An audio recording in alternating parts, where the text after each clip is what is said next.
Hello and welcome to the cloister. This is the seventh part in our series on the Rule of Saint Benedict, led by the monks of Glenstal Abbey. In today's episode, Abbot Brendan considers the subject of food and drink. I hope these gentle reflections continue to be a blessing to you.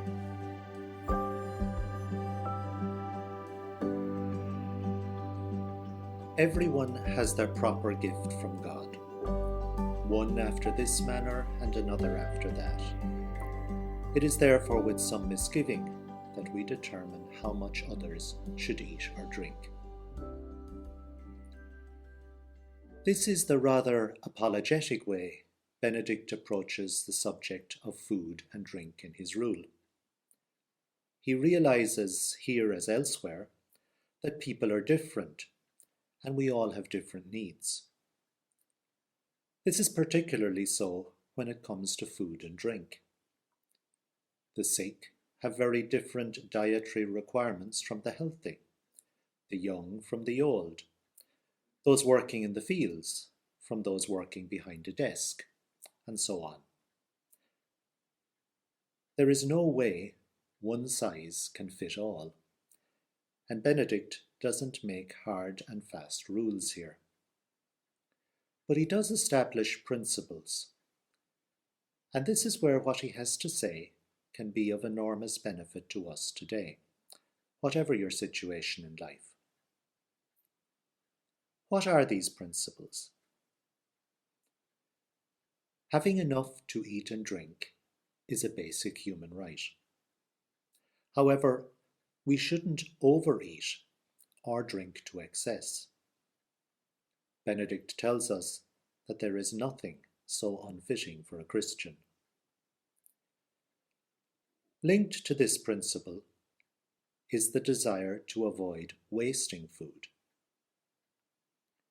We shouldn't grumble about our food and drink, but rather be grateful for what we have received. Circumstances need to be taken into account, as we already mentioned. We should provide a choice, but not pander to excessive finickiness. These represent some of the underlying principles in Benedict's philosophy around food and drink, and it seems to me that they have a lot to say to us in our world today. How much waste of food we have, particularly in the developed world. It really doesn't seem to bother us when we throw out large quantities of food. It doesn't bother us when we get so much on our plates sometimes that we could feed a small army on what I'm about to eat. It doesn't really bother us that there are people going hungry.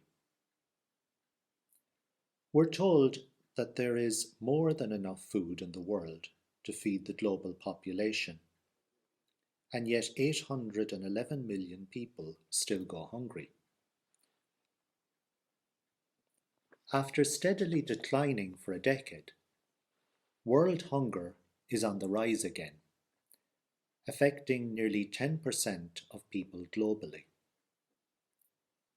From 2019 to 2022, the number of undernourished people grew by as many as 150 million, a crisis driven largely by conflict, climate change, and the COVID-19 pandemic. We are growing selfish again. We're hoarding, and we're creating huge amounts of waste. Where is the application of Saint Benedict's principles in all of this? The war in Ukraine is another case in point.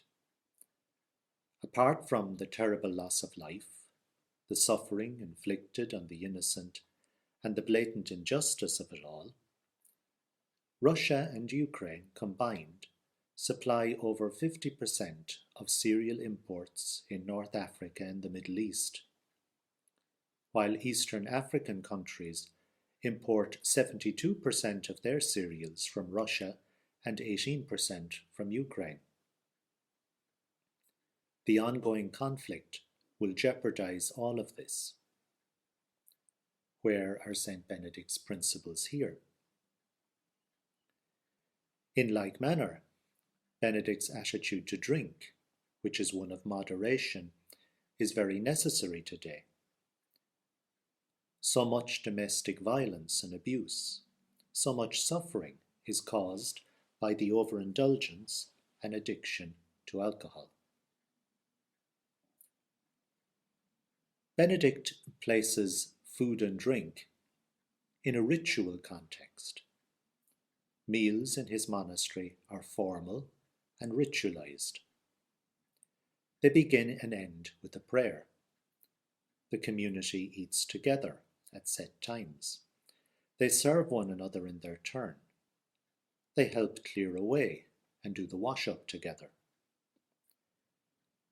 Making of the meal, or food and drink, a spiritual and ritualized experience gives the correct context to our relationship with these essentials. It powerfully reminds us that food and drink are gifts of God. It reminds us that they do not belong to us, they are gifts. It reminds us that they are for sharing with others. It reminds us that we should not waste what God has given.